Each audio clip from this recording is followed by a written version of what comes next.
Ladies and gentlemen, please welcome founder and CEO Techonomy, David Kirkpatrick.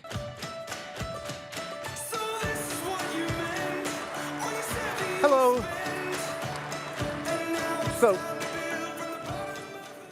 Well, thanks for coming. I'm David Kirkpatrick. Will the panelists please join me? We have an incredible group here. I don't think of them as mafiosi, but they are unique each in their own way, and unique also in that they did have a quite amazing common experience, which we'll spend a little time talking about. Just quickly, from your left, Reid Hoffman, Max Levchin, and Jeremy Stoppelman. I don't think in this town they need tons of introduction, but I will say maybe I'll say a few things about each of them. One thing, Reid, people don't know, I wrote a book about Facebook. One thing people don't know is that Reid actually built what may have been the first real social network, and it didn't do too well, but it did result in him figuring out that LinkedIn was a good idea, and it also was indirectly, I guess, partly why he was able to get into Facebook in the very first round of financing, where he would have been the primary investor, except he felt that LinkedIn was a conflict, and so he brought in Peter. Just to be precise, I thought LinkedIn would be perceived to be a conflict. I actually didn't think it was a conflict. Well, if it was really a conflict, you wouldn't have put any money. Yeah, that's right. That's right. And, now, Max also has Facebook connection because he started a Facebook applications company among many of his serial entrepreneurial activities that he's done. He's currently, what's the name of the financial company you're doing? Oh, there it is, a firm. And just quickly say what that does, Max. We're going to rebuild the entirety of the consumer finance from the ground up. So you started kind of with insurance, and now you're with the entirety of consumer finance? We're starting modest? with, modesty has never been my strong suit. We're starting to we have been building consumer lending platform. So we lend at the point of sale with a view to disrupt consumer lending through credit cards and the like, but in the end, we're just going to build a modern bank. And just to keep things interesting, he also has a company on the side that's helping women with fertility using technology and apps. Jeremy Stoppelman is CEO of Yelp, a public company. And interestingly, Mark backstage sort of did a little taxonomy of these three guys and said, we have a leader, we have a visionary, and we have a mentor. Because here's a guy who's basically handed off the reins of LinkedIn to Jeff Weiner, who's a fantastic operator. Now Reid is investing, continuing to stay involved with LinkedIn, writing books. Max continues to sort of think of new things and start new things, and was really the progenitor in some ways of Yelp, right? And he's the chairman of Yelp. He was the first investor of Yelp. So Max has been constantly, coming up with ideas. Meanwhile, Jeremy is out there operating and running a public company. So, it's quite an interesting set of trajectories for three guys who work together at this amazing company, PayPal, which even though they said on the phone call they didn't really want to talk about it too much, I think we have to touch on it a little bit. Because it is hard not to ask, was there something in the water at that place? That led, it's not just these guys. I mean, it's a laundry list of probably 10 or 15 other major leaders, including Peter Thiel and Elon Musk and on down the line, who were in the management team of that company. So I guess I want to ask, was there something in the water? When you guys were there, did you feel like intimidated that you were in a crowd of like superstars? Did it feel weird? Was it just like every startup is exciting? I mean, can anybody here help me explain why PayPal was so incredibly productive of subsequent energy and innovation? Do you want to take it as a Max, co-founder? I feel like you have to start. Great. So my stock answer is we were too busy. So if it felt that way, I can't remember anything. A 4-year blur for me anyway. But I think the more honest answer is that when Peter and I started the place, Peter recruited Reid, who he had known for a long time. I'd recruited a bunch of people. Interesting factoid, Jeremy and I went to the same school from where I recruited the vast majority of the early PayPal University of Illinois. University of Illinois, except he and I did not know each other in school. Were you there at the same time? Yes.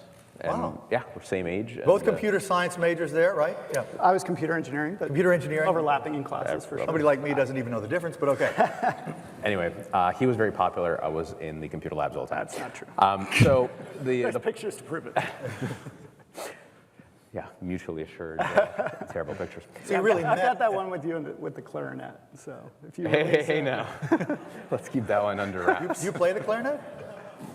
No answer. So, okay, keep going. big fro clarinet. So the PayPal answer, the honest one anyway, I think, is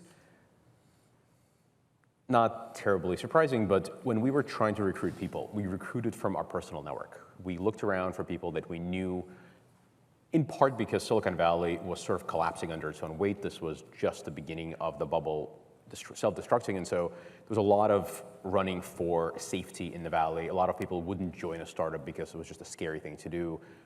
Half the people we ultimately recruited came from companies that failed just right around that time, and so we were looking for people that had just massive interest in risk-taking. They were excited to take a risk, and they wanted this to be their last company because the next one will be their own. And so as a result, we biased the selection towards entrepreneurs or proto-entrepreneurs. These were people that are taking a break from being an entrepreneur or getting ready to. Well, also the vision was very big, even then at PayPal. I mean, you really did want to disrupt money, right? I mean, I think the vision for most companies, truth be told, is an always evolving thing. You start by saying, hey, this thing looks like a space I can fill. And then you realize, hey, wait a second, that's not nearly as big as I could fill. And you sort of expand the story. So, in the early days, when I was there, we were going to build a cryptographic library for handheld devices. That's not a very exciting vision. started off, it was passing money between Palm Pilots was the first thing, right? That was the second thing. The first thing what I just rattled off, but Reed in passing said something along the lines of, why talk about wallets? Why don't you talk about payments? And that set off a whole train of thought. Wow.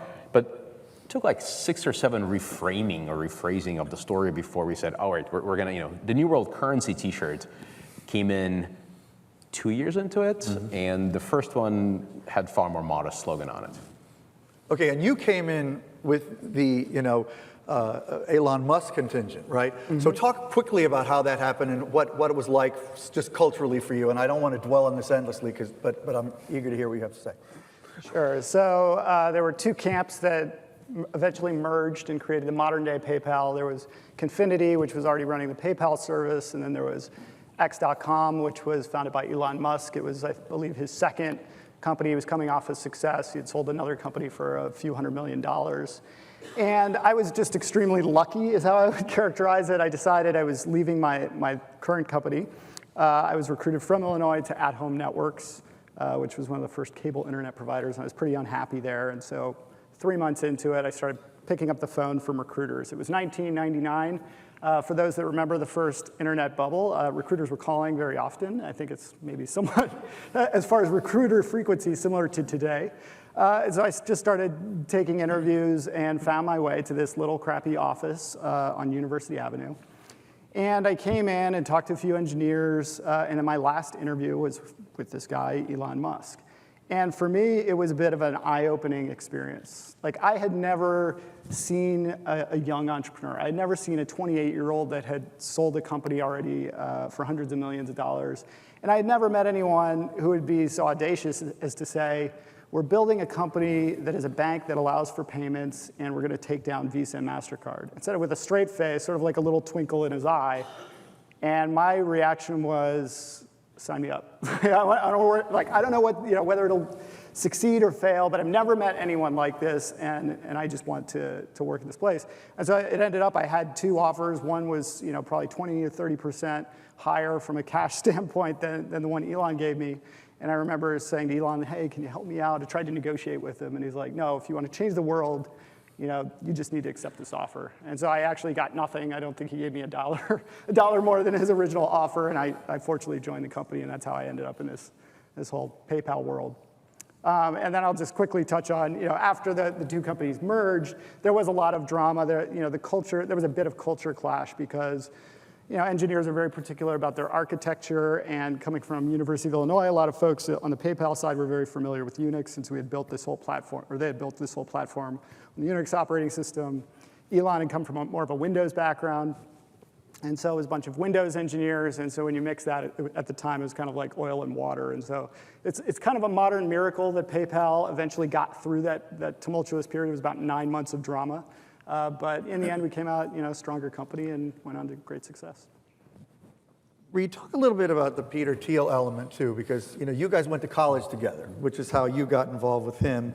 When I wrote my book about Facebook, Zuckerberg told me that one of the best things that Thiel did for him as his first investor and board member was he told him when to sell things and when to buy things. And he was really good at timing. And I know there was a key thing that you've told me about before that PayPal did that allowed it maybe to survive, and that may be a little Peter story. During the height of the, almost coming up onto the peak of the bubble, the combined companies, PayPal and X.com, we were being solicited by a lot of people trying to put in money. We had not a dime of revenue, and at the time, we were raising a round, which we closed at $100 million at a $500 million pre. And a bunch of people around Peter, myself included, said, look, there's so much demand, why don't we just raise more money and raise the price? And one of the things that Peter did very intelligently was he said, no, the market's going crazy, right? We're going to close around, we're going to execute on the business, we're just going to do it. No delay. No delay, we're just going to do this right now. Yeah. Right? And anyone who knows Peter knows exactly how it's like, we're doing Timing this right now. is his forte, yeah. Yes, and that was extremely wise because we closed the round the day before the NASDAQ started down. It was a Friday and Monday. Yes. Was We should all do was that Black sort of Monday. thing. Yes. I remember. Yes. Wow. Well, any more thoughts about the sort of zeitgeist of the early days of PayPal that people don't already know? Well, I think, the other thing is the company, part of adding on to what Max said, became composed of a bunch of very young folks who were kind of very smart and very driven. And so because PayPal sold to eBay, they ended up with a little bit like in the situation where Elon is after Zip2, which is, I still got lots of energy, I got a lot of ideas, and I want to go do things. And that's part of what caused such a kind of a flowering of the PayPal network. Can I just quickly ask any of you to comment about this current PayPal news? It's being spun off as a separate company. Does that make sense? Do you all keep pretty close tabs of what PayPal's doing? What do you think about where the company's going now? Anyone? I think it's great that they're doing it. I think for all the hoopla around, finally they're split. John Donahoe deserves all the credit and then some that he should, because he's run eBay and PayPal combined brilliantly for a very long time, extremely steadily. Having said that, I think much like sort of to go back to the metaphorical Elon and the young folks after being acquired by eBay, there's still lots of energy inside that body. Like I think PayPal could spring up and do another reinvention of itself. There's lots of things that we never touched on. Anything from small business lending, seeing people's cash flow, lending against it is a fascinating idea, and it's now being done by other companies. Which is what you're doing. So I'm doing consumer lending for now, anyway. But but you're looking at making a quick analysis based on yes, real-time data, kind of. that's exactly right. And in many ways, you can rattle off companies, Stripe, Square, perhaps Affirm, that are capitalizing on the fact that PayPal has been so huge and steady for so long. Letting them out into the wild, making them their own currency to compensate the management team with is a good idea, because people on the inside will then say, wait a second, it's just me. Like if I don't do my job, that stock is gonna not go the right way. So I'm pretty bullish on that, but I hope that was a deliberate decision as opposed to a response. Max, when you look at this landscape... It was a deliberate decision. What were you going to say? It was a deliberate decision. I mean, basically the strategic optionality for PayPal in terms of being able to partner well with other large or transformative companies makes more sense as an independent. So Donahoe's been thinking about it for a while. I mean, interestingly, the second largest company of that type is Alipay, which doesn't even really operate outside of China. Do any of you think that that's a factor in any way in this equation? I mean, you didn't. I mean, it's way bigger than any of the companies you mentioned, although it's only in China. I am probably fiduciarily precluded from commenting on anything Alibaba related being on the board of Yahoo. So that's a good point. Yes, these guys have weird ties. Come on. Read. So Mafia. I don't think it's Alipay related. It is probably, Alibaba is clearly one of the major Chinese companies that is just awesome in the scope of what it does in terms of marketplaces in China. It's the largest marketplaces company in the world. And so the fact is, as they go out globally, that's a serious thing for actually all U.S.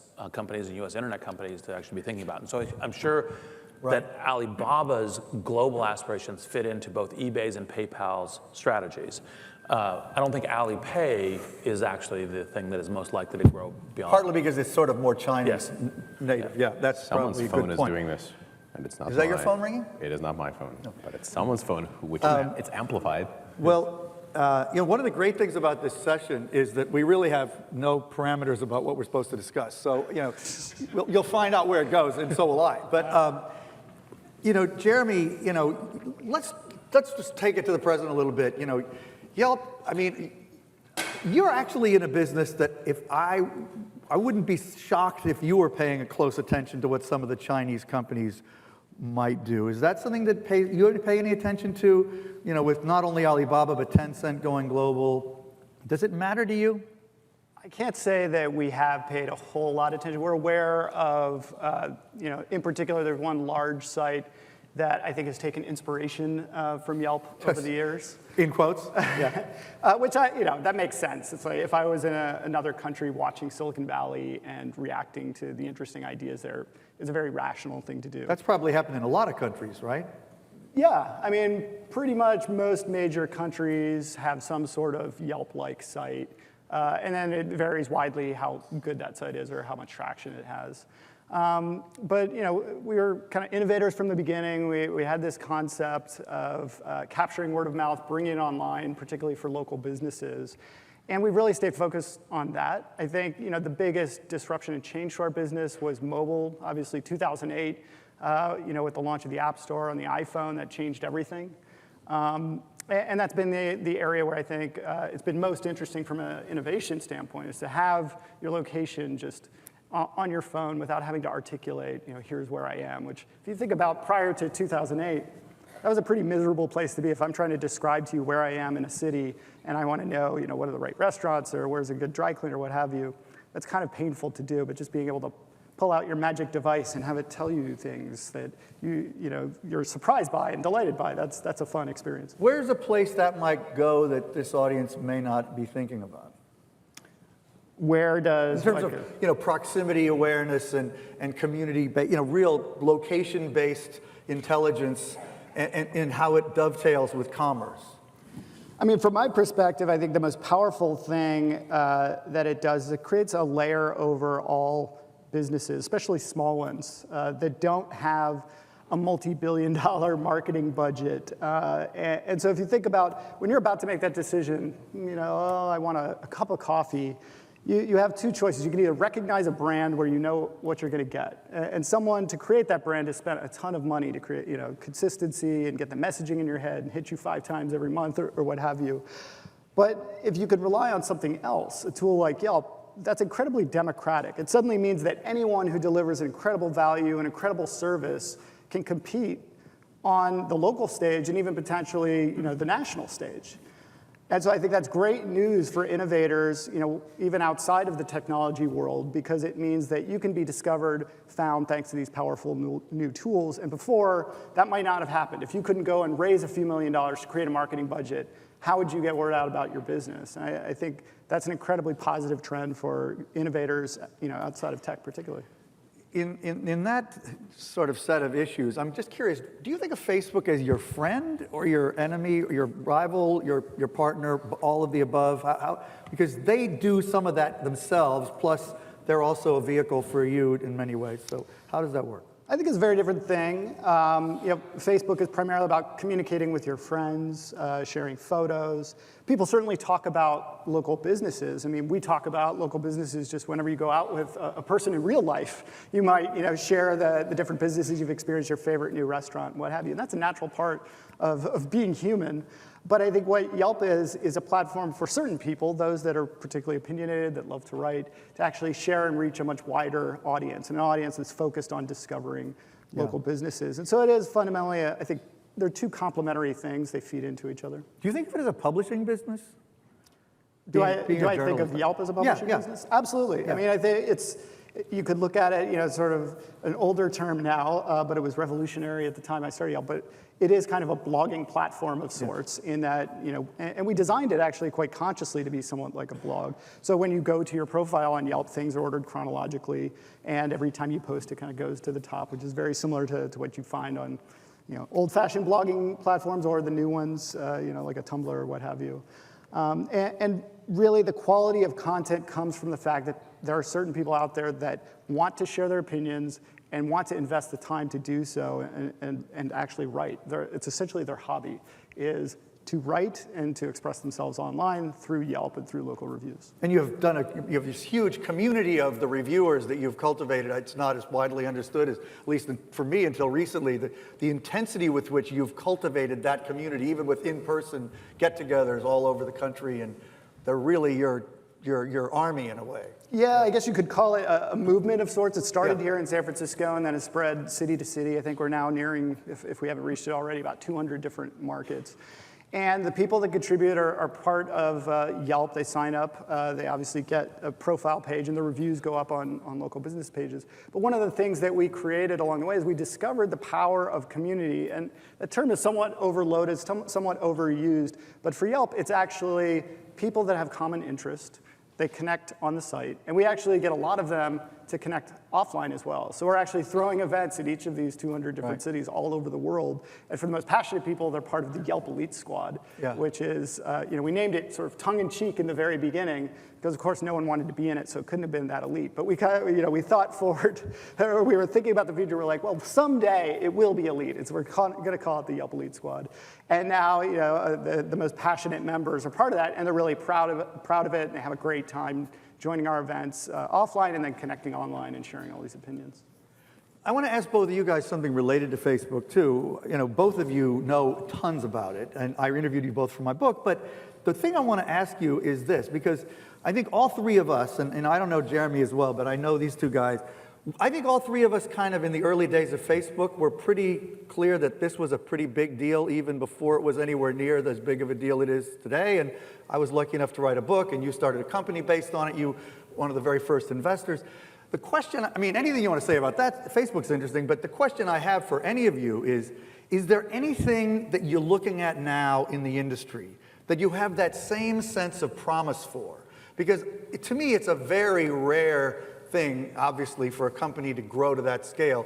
Are there any things that you see out there that you think could be the next Googles and Facebooks that maybe aren't fully enough appreciated, aside from whatever it is you're working on at the moment?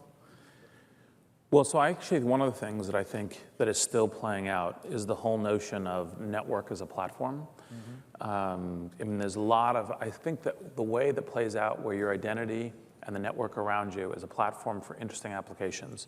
And part of the reason why I think Facebook was so interesting and so clearly great about that was that it had this extremely vibrant platform, which was at the time driven by a lot of communication and photo sharing, still a lot of that on it, but then you can actually build other kinds of applications on top of it. And I think they're still going down that road, figuring out how it is they connect with the rest of the web. Is it the login, and is it, the Canvas page has been largely decremented, although it's still there in some small cases.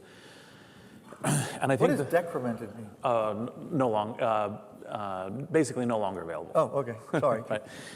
And so I actually think that one of the things that we're seeing, and this will get around to answering your question. Thank you for not losing your track. Go ahead. Yes, but essentially what happens is what on the internet, what is a platform? Yeah. And part of what is a platform here is actually a set of services that you can build better applications on top of. It's not like an OS environment like Windows or Mac OS, but it's actually, in fact, a set of services that are essential, providing kind of a much higher quality application for consumers or professionals and whatnot. And so, for example, like when I look out there, this is an investment from Greylock, is Edmodo, which is a social network for K-12, right? Similar kind of platform thing.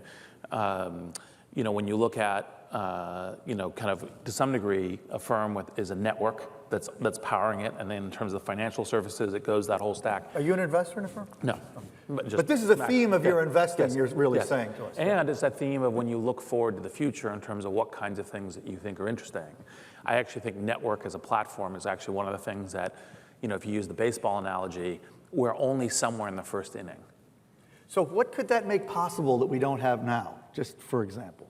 Well, so, for example, one of the ones that I'm sure actually Max has been thinking about this some too, but take health, right? So if you can actually get cost of sequencing are coming down at DNA, yeah. DNA. Cost of sequencing genetic DNA is coming down at a faster than Moore's law cost curve, which means that you can essentially get DNA registry for everybody at some very predictable point in the future. At that point, you can begin to see which kinds of things, what are the actual different forms of cancer, how do you cure them, what is the reaction to various kinds of drug therapy, what kinds of things are genetic conditions, spotting those genetic conditions early. There's a technology called CRISPR, which allows you to edit the existing genome, which can actually allow you to fix genetic conditions that could otherwise drop you in your tracks at a young age. These kinds of things I think are all processed. And how that comes to a network is you begin to actually have all of the network data, and you begin to understand kind of family relationships, relationships to drugs, relationships to other therapeutic processes, that sort of thing. That's one instance of lots of things. Well, that's a pretty powerful thing to converge with networking is, the information about what we're made of, yeah. Max, you any thoughts on this? So I think in general, it's always but it's easy to predict and or call out themes, and it's always dangerous to call out companies. When we were looking at the Facebook revolution, it was very clear that a network of social connections would emerge, and it would, through some combination of APIs and ubiquity, enable other businesses. I define platforms in a very pedestrian way, but essentially a company that enables other companies, or business that enables other businesses, and maybe some of them are socially relevant, and other ones are just commercial, but ultimately a platform is something that propels other companies, maybe other platforms forward. The theme that is pulsating in my mind for the last few years is data as commodity, data as a fuel to propel forward new types of applications, new types of platforms. I think a lot of what Salesforce has done to its product, to plug our host, Mark, has been all about leveraging corporate data. The first love, so to say, of my life is finance, and it's very sort of painfully clear to me that as we are finally leveraging the enormity of data that's available to us about things that are in finance or around finance, or even just data about individuals and businesses transacting, we can remake finance. Just like with the DNA information that is becoming cheaply available, we can remake healthcare. So, not to sort of toot my own horn any more than I absolutely must, the reason I roll out of bed every morning and go to work to run a firm is not because I think it's going to be another PayPal or another great amount of money to be had. It is because I fundamentally see it as an opportunity to remake finance. When I say we're going to reinvent consumer finance from the ground up, I don't mean that lightly. I mean that as there's this opportunity where data about how to run an enormous industry is available, and no one's using it. If you look at what your mobile app for your bank does today, it's remarkable how blind it is. It's ironic considering the financial industry is one that's supposed to be so data-driven. They've always been better at tech than most other industries, et cetera. I'll give you a great detail about financial industry that always sort of gets me going. So the financial industry, if you go far enough back, it's far enough back from any time in history, is supposed to be the lubricant of society. The reason it exists is because we got sick of trading eggs for chickens, and we needed to have a common carrier currency to conduct our lives with. And so it is by definition secondary. It's something that enables trade, enables better life, and enables redistribution of resources. And yet it is the largest industry in the world. So it is inherently the second order industry that is so inefficient it's managed to take over everything else. Collecting excess rents, as they say, kind of thing? Well, it has plenty of inefficiency to have wrung out of it. And that's what I'm very busy doing. But Many of us would benefit if you did that. And I intend to deliver on that. I want to get back to a related theme. Did you have any thoughts on this, or shall I change the subject to something else? We were talking about analytics, and I was thinking about how that relates to my world of offline businesses. And I think that is an area that's going to be more and more interesting in the coming years, because we are finally having technologies that allow us to track people from online all the way in the door. And that's not to say, we're not talking about something particularly creepy, we're just talking about aggregate statistics. But one of the biggest challenges in my world is, if somebody sees something, it's, they're looking on their phone, they find a local business, or they find, a national chain or what have you, and then they decide to transact. How do you capture that information? Some of it you can capture right there. Maybe it's order ahead or book a reservation. There's lots of ways where you can try to encourage that user to actually transact online. But a lot of times they just want to walk in the door and experience the local business. And so there are technologies becoming available that are going to give us, and are already kind of nascent in there, that are going to give us very precise analytics that will help us understand consumer behavior, advertising ROI, all these things that we've kind of taken for granted on the web. Obviously, it's been around for years, where if I sell flat screen televisions, I just go into AdWords and I start bidding on keywords related to flat screen televisions, and then I track the user all the way through the funnel, and I know exactly how much I paid for that ultimate customer. Right now, that's pretty tricky. You can't really get a perfect number. You don't have perfect intelligence when it comes from online searching to offline purchases. And I think that's an area where there already is a lot of data, and the tools and methods are going to get more sophisticated. And a focus for you. Absolutely. Yeah. And I thought of one other thing that for this audience might be particularly concrete of these abstracts, which is part of when you think of, for example, networks as a platform, there's a thing called LinkedIn Sales Navigator that's on the Salesforce platform. So the question is, how do you bring your own network and your identity into making you more effective in the sales process? And part of how these platforms become interchangeable is that Salesforce CRM is obviously a platform.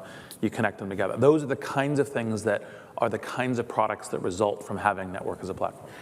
Good example. I wanted to ask you, going back to Max's point about the financial services industry being one and maybe is not the most efficient or effective.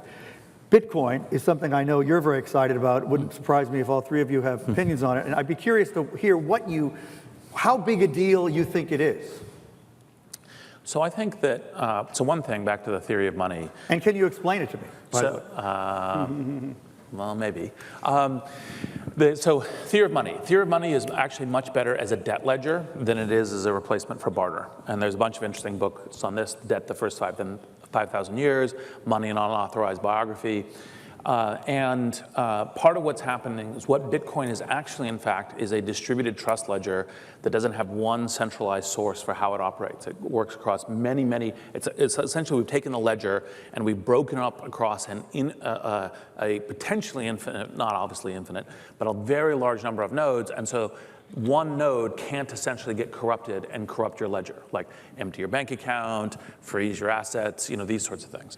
And so It's duplicated many places. Yes, and fragmented in a way that it requires to make an alteration requires 51% of the processing nodes to all essentially make that operation. And the way that it essentially works is when someone says, well, look, I'm sending a Bitcoin to Max, a number of the different network nodes have to say, okay, we've processed that transaction, and now that crypto key that used to belong to me, the entry in the ledger, now belongs to Max. Now, the most interesting question is Bitcoin the first or last cryptocurrency? I think it's obvious that there will be a cryptocurrency. There may be obvious that there's more than one, possibly. But the question is if it's the first, and then the other new ones will be invented, and those will have better features, then it's unclear where Bitcoin will go. The argument for it being the last is the fact that in contrast to the other cryptocurrencies, so for example, there's this thing called Dogecoin, which started out as Doggy Coin, right, and then got a little bit of serious, so now it's Dogecoin as opposed to Doggy Coin. Went back to ancient Yes.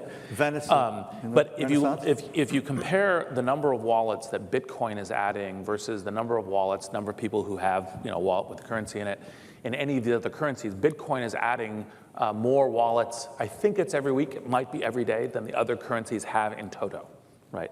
Which then suggests that actually it's getting a network effect, it's getting the critical mass, and that Bitcoin will actually be an interesting phenomenon. And the kinds of things you can do with Bitcoin. So most people say, well, is it kind of like this weird form of digital gold, which is maybe the closest approximate today? When you begin to have this, the kind of distributed ledger, it can transact Bitcoin, but you can also assign that Bitcoin, for example, to your car. And then you can have electronic contracts that are processed in the cloud, including the, like for example, if you can have what is known as an oracle reading post, and it says if David Kirkpatrick dies, because you see the obituaries in the kind of in the news feeds, then award his car to the following charity. Really? Right? And that's all I think we were going doable. to say pay a toll or something. No, something prosaic. but all of that sort of thing now You're becomes talking about my possible. death here. This is getting Yes. a little morbid now. Yes. Well, I figured, and so all of that now becomes, in terms of financial industry, now becomes essentially all electronically processable, all becomes available to computational process. So it is also a platform of the type you were speaking about Yes. before, potentially, in many ways, right? Exactly. Any thoughts on Bitcoin from anybody here? I was going to hold myself back since I don't think this was the crypto nerd. But don't nerd out Conference. too far, but a little bit. Break down the algorithm for us. Happy to. I'm always the one nerd in every room that says, wait, let me tell you about the Merkle trees. Yes. But I will not. No, what I meant is that part of what we think about at a firm every day is what is the shortest path to fix the financial industry. Bitcoin, and I completely agree with Reed, the Bitcoin with a lowercase b is profound. Bitcoin with a capital B may or may not survive its own weight, in part because it's unregulated. Any currency that has to coexist in the world of other currencies, which are all fiat, has to be regulated. Otherwise, it's impossible to figure out what happens next when somebody comes in and says, I'm going to sue you. The card that David Kirkpatrick was supposed to donate to this charity was donated to the wrong one. A lawsuit. Or his car, right. Well, something happened. We're going to kill off the moderator, obviously, at the end of this. So, no. At least. He doesn't deserve it, I can tell you that. But anyway. Point being, until a U.S. judge, and perhaps a Supreme Court judge, says, here's how you think about enforcing contracts denominated in cryptocurrency blank, it doesn't really exist for the purposes of everyday life. In a place like Venezuela, where enforcement of contracts denominated in local currency is as good as the biggest shotgun you can buy, it's already relevant. Because there, a judge doesn't really matter. Someone's going to come over and take the car if the transaction goes sour. And there's quite a few economies like that where Bitcoin is doing well. Hence the abundance of entrepreneurs, including some of our shared investments from Latin America, where the strongman governance is still in fashion. So You're referring to Zappo. These are shared Bitcoin-related investments. So, we share a Bitcoin investment. So Bitcoin with the lowercase b, the cryptocurrency, the notion of a distributed ledger, the idea of a fully self-reinforcing contract that is unforgeable, perfectly verifiable, et cetera, I vote with both hands for that. And within that, something like a firm is a great beneficiary. Give you a very simple example that everybody can sort of get their hand around immediately is today or tomorrow when you need a notary public, they have to come to your house. And witnesses must be present if it's that kind of a transaction, and thumbprints exchange and privacy invasion and all sorts of. With a general distributed ledger, it's as simple as signing a digital message, and it is at least as secure, and no mobile notary service needs to exist. Although, incidentally, mobile notary is like the first proto-Uber, of course. It's just random factoid. As an asset class, it's ridiculous. Last time somebody asked me what I thought of Bitcoin as an investment, to today, Bitcoin lost full $300 of USD value. So so far, I'm sitting pretty with no investments in Bitcoin. You don't have any Bitcoin. Do either? No. So I used to not until somebody sent me a bunch, so I would stop saying that. Maybe you don't have a lot. Do either of you other guys have Bitcoin? Small amount. I'm an investor in Bitcoin. You have some Bitcoin. And any thoughts on Bitcoin? I mean, my one question was going to be, let's put our money where our mouth is and who owns Bitcoin. But I feel like we just got that answer. So I guess Reed and I are more bullish on the currency than Max, who had be-gifted shares. Why are you bullish? I mean, I think we heard the reasons. I think especially in places where currency inflation can run amok, or there's been devaluations again and again. I think having some store of value that is outside your current country. I mean, I remember years ago traveling to Moscow, and I was out in kind of the suburbs, and we went to the grocery store, and at the grocery store, literally there was a little kiosk behind, of course, bulletproof glass, where people would keep their currency in USD, and then before they go in the grocery store, exchange it, presumably at a high fee, and then go in and purchase their items. And so in an environment like that, how incredible would it be to have an alternative? Even if it is... How long ago was that? That was 2004. Wow, that's intense. So I was going to give you an oddly similar example. So when my family was getting ready to immigrate from Soviet Union, I grew up in Ukraine, literally, call it a month before we boarded the one of the last few Pan Am flights from Moscow to New York City, Soviet government, by fiat, highly appropriate word here, decided to devalue its currency against the dollar to the factor of 10. And so our $7,000 worth of savings became $700. That was the grand total of money we landed here with. And that was definitely my one brief lesson in devaluation of currency. You're not safe no matter what you think or how much you save. So I am very partial to the Bitcoin as a value store idea. Just given the current volatility, it's hard to imagine. Eventually, I think it'll be quite useful. If anything, its current decline is a good thing because it's probably zeroing in on a fair market value, whatever that is. Okay, thank you for spending some time on that. Backstage, Mark B. was saying the themes of this conference are innovation and social good, which I thought was interesting that he said it that way, and I love the guy. So let's talk about innovation for a second, and if we get to social good, that would be interesting too.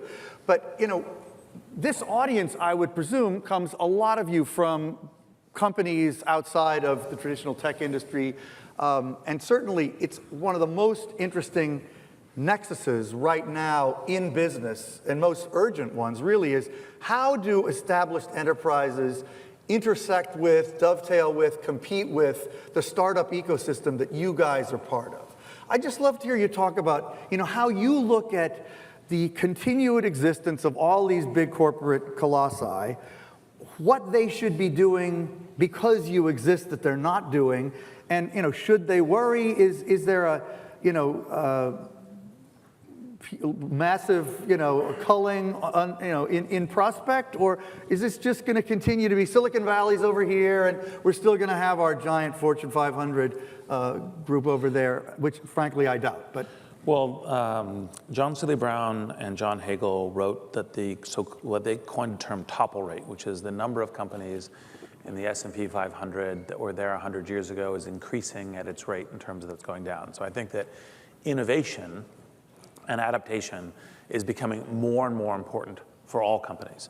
So earlier this summer, I published a book called The Alliance, which is roughly speaking, how do you essentially try to manage, better talent, manage better talent in a networked age, because I think we roughly moved from an information age to a network age. And one of the key things is actually there are mathematically, no matter how great your company is, how innovative it is, there are more smart people outside your company than just because of math. And there's also correspondingly a bunch more innovation. So you have to use network intelligence in particularly good ways in order to stay innovative. So for example, to get concrete, one of the things that we write about in the book is to say, have people in the company able to take other people out for lunch, find out information and report that back to the company as a kind of a general policy. Because then part of what you're doing is you're saying, everyone needs to be alert to the network about what's happening in the market, what's happening in technology, what changes in software, what changes in globalization, so that we can adapt as a company. And that's part of what we did in the books called The Alliance. That doesn't really answer my question, but it was interesting. Max. I keep on figuring out ways to not run a big company, although with a firm I suspect, I hope I will be. But it's really, really hard. And the difficulty, and those of you working for a big publicly traded company know this one all too well, the fundamental conflict is kind of a derivative of the innovator's dilemma, where you have a thing. That thing is a business. It generates a lot of money. If you're a Fortune 500 company, you're probably profitable, so it's generating real cash. And the management team is rewarded with some of that cash, and in the forward-looking stock value that profit margin times some growth assumptions is representing. All of that has to be, for real innovation to occur, to be put in a corner and told, that's all great and all, but that's today. Tomorrow, the world's going to go mobile, or it's going to go biocomputing, or it's going to change in a way that we can imagine, but cannot fit into the existing thing that's generating all that money. So all of you, take a long breath, because we're going to suffer through a down market cap, because we're going to go invest in our future. And investing in your future self can be expensive, can also be treacherous, and it can wind up being a failure. For a publicly traded company to tell its management team and its employee base, we're going to stop paying you as much as we do, especially in the way of the stock price, take this crazy giant bet, and if it doesn't pay off, so be it, is just really, really hard. And we have not yet invented a new compensation model where the management team can be told, not just sort of in the, told but not really meant, but truly pushed into the uncomfortable territory of, let's go take crazy risks, and it's okay if you can't make your next mortgage payment. But are you saying essentially you believe all companies really have to do some version of that? I think they must. Because of the pace of change? The number of waves, if you imagine the technology, broadly speaking, in society as well, changing, number of waves that are coming up on our shores is accelerating, and they're overlapping, and there's just more and more new stuff. 10 years ago, it was very easy to say, maybe mobile is going to be a big thing. And no, mobile is a big thing, and internationalization is a big thing, and you have giant Chinese companies going public in the US, which means that they're eyeing the local market. You have global slowdown and global competitiveness. You have incredible opportunities and incredible risks. So we're generally in an age of higher beta. So having as many things changing as much as they do, at the very least, you have to be responsive to those changes. At best, you anticipate some of them and you take bets. You decide, hey, I think this decreasing cost of DNA sequencing is going to be important to my business, so we're going to go invest in that like crazy. And you might be wrong. So Jeremy, you run a public company that's coming out of the startup San Francisco, Silicon Valley, high energy ecosystem, but stability is also appealing. And I'm curious whether you think about stuff like what Max was just saying for yourself, and how much do you think companies generally need to? Absolutely, I do. The way that I would describe what Max is talking about, I have a term for it. It's called tyranny of the revenue. And so every time you add a new business line or some way of making money, you're also adding an element of risk, because especially as a public company, but even as a private company, as soon as you have something that is bringing in material revenue, your investors will never let you get rid of it. Or if they will let you get rid of it, it will be a very painful process. And so we're always paying attention to that and looking as far out as we can and say, how stable is this revenue stream? And nothing is forever. There will be a time where you have to replace a particular product or service. You have to come up with something new. And I think the way to combat that is constantly be looking for the next innovator's dilemma, the next disruptive product that you can launch, looking at other folks in the marketplace that maybe have a high-priced product that you could attack from a different direction or from a different price point. And so that's something that we're just now starting to think about and layer into our business.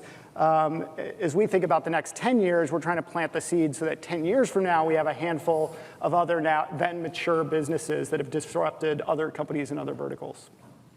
In a way, what you were saying before, which I didn't really mean to badmouth, but it's really that there's a cultural shift that has to happen, right? That maybe hasn't happened in a lot of companies. And when you invest, presumably you're looking to invest in companies that either will drive the cultural shift or are emblematic of it in some way. Well, actually not that, because there's two different, there's how you invest, which is essentially the new companies, which will either disrupt the existing ones or create new greenfields, because they have to grow into something big.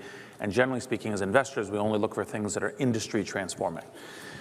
For large companies, the question is, how do you have continued relevance? Well, you have to adapt. So part of what you have to do is adapt with a culture, and you have to, in part, begin to actually realize that it's not just, like companies typically say, we have a lab, we have Skunk Works, none of these are the right way to do it. You actually have to have the entire company become much more network oriented and be more It's a cultural shift. Yes, exactly. So companies have to not just try to do an incubator, they need to change the way they function. Yes, That sounds real easy. And connect to the rest of the world. Yes, it's not easy, but if it was easy, it already happened. Does LinkedIn face that challenge? I think every company as they scale faces that challenge, so we work on it too. How do you work on it? Well, so one thing, like for example, I was mentioning, we actually have a variety of mechanisms by which we have people in the company report back what they're hearing and knowing about how software is evolving, how professional marketplace is evolving, what kinds of ways that people want to use their networks for their professional life, and then what's going on in terms of general software development. We also do things like, for example, one of the things that's a classic pattern for technology companies, we acquire other companies to make sure that those things get added into the things that we're doing. Some of it's talent, some of it's extension of a network as a platform in a particular way. But do you systematize the processing of that lunch, intelligence kind of thing, input? How do you do that? Well, so for example, everyone in the company is allowed to take somebody that they know out to lunch, not as recruiting, not as sales, if what they do is they bring back and they sort of write up what they learned from the lunch. So you could do it every day as long as you wrote something up about it. There's once a month or something. I mean, there's some policy on it, but it's... And people really do it, and then there's an internal platform for that? Yeah, and sometimes the emails that get written up get forwarded to Jeff and me and so forth, because they're like, oh, this is super interesting, this is something we should pay attention to. Because the whole thing is knowing what people are thinking, their perspectives, the insights of what's going on out and about in the world is super important. Okay. One of the things that came up before, and I thought it was a really distinctive session and really interesting session that Mark had with Tony Profit. I love that he didn't even get into Microsoft for the first half hour. It was, and I thought the subjects that he was talking about were fascinating because it was really about culture of, industry, but also just being human while being in business, right? And one of the things they talked about was this whole issue of diversity in tech. Now, we got four guys up here. I mean, I'm a guy too. And there's a lot being discussed right now, even about Microsoft, regarding women in tech and women in business. And I'm just curious, not just about women, but what the three of you think about and are doing in order to, continue enhancing the diversity quotient, because it seems to be a crisis. So it's certainly, first of all, is it a crisis? I think that you just have to look at the numbers and know that you would actually like them to be much more like the, closer to the national, percentages in terms of the overall demographics. Because, we have a massively growing industry. There's a lot of opportunity and wealth being created, and it'd be nice if it was better distributed in terms of the opportunities across. And people talk about gender here all the time, but for example, the number of Hispanic and Black entrepreneurs is very few. And we should, it would be great to see a lot more of them. I mean, I think there is a problem. I think that problem probably begins fairly early. You can go back and look at the university numbers, and they're not generally very exciting. There's a couple of schools that are doing some good work, particularly on the male-female ratio, but in general, it's a real problem. And I think companies like ourselves, any innovative company is missing out if it doesn't have diversity, both male, female, as well as lots of different nationalities, because everyone's bringing in different perspectives. Well, it goes right to Reed's point before about going out there and getting intelligence. The more communities there's going to be things you're drawing from, the better. There's going to be things that you miss if you don't have the world represented within, within your company. And so there are things that we can do today. There's different schools we can double down on recruiting efforts from, which could make a difference. There's programs that we support. One that I know Mark's been involved with from very early on is Year Up, which does training and helps folks from tough backgrounds get jobs in IT. And it's a group that we've worked with and hired a number of incredible individuals from. So there's things we can do today, but I think fundamentally to address the problem, we're going to have to take a hard look at how do we get more of these folks engaged at the university level, and even farther back, how do we get them going in high school? Does LinkedIn try to work on this intrinsically, in your opinion? Is the structure of LinkedIn at all a way to address this, or could you make it more so? We've been thinking about that. I mean, most of our customers want Not us. just in the tech industry either. Yeah, most of our customers prefer that the way they recruit with LinkedIn is essentially blind, because once you begin to know like age characteristics, gender characteristics, racial characteristics, and you're a company over a certain size, regulation begins to apply. And so to some degree, they prefer to have the hiring pipeline actually be as completely blind on all those characteristics as they can. Nevertheless, because of the importance for social change, it's one of the things we're looking at. I mean, after all, LinkedIn isn't really so much about hiring, in my view, as it is about self-marketing. I mean, it's about, it's about projection. It's both directions all occur. of the But above. people can put anything they want in their profile, obviously. It's interesting, too, because, we've had all this controversy about San Francisco, the intersection between your industry and the community. And I guess it's reasonable to speculate that if your industry was more representative of not just the local, but the national community, perhaps the pushback might be a little less. Is that reasonable? Max, you're frowning? I just think San Francisco is entirely not representative. It's a bubble in and of itself and always has been. And with every up and down of the economy, the bubble becomes more self-like.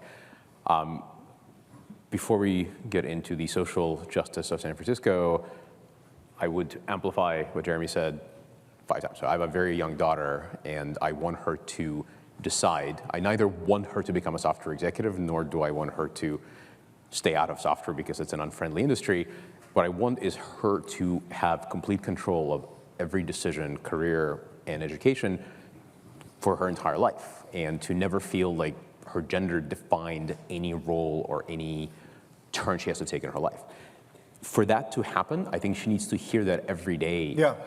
She's 3 years old now, and I try to make sure she knows that if she wants to be an astronaut or a stay-at-home mom, either one is a perfectly acceptable reality, and the same goes for my son.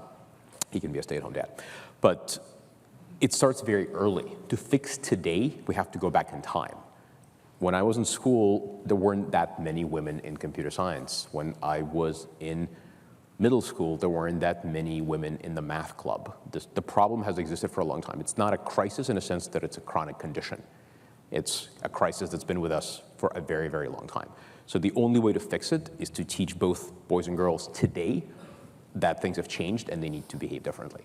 And that's probably the only way. I think any form of legislative control over it is just a Band-Aid. So on a social justice side of things, San Francisco is one white male-dominated town, and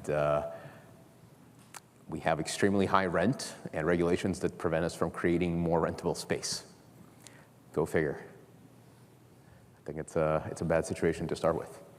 Well, that's a meaty way to end. We do have to end, but I'm glad you said that. And I'm just trying to inject some controversy. no, we had a lot of agreement, but I think we had tons of interesting ideas. So thank all 3 of you for joining Salesforce and me on stage to talk about innovation, PayPal, and the future. A lot more on all 3 subjects. Thanks a lot.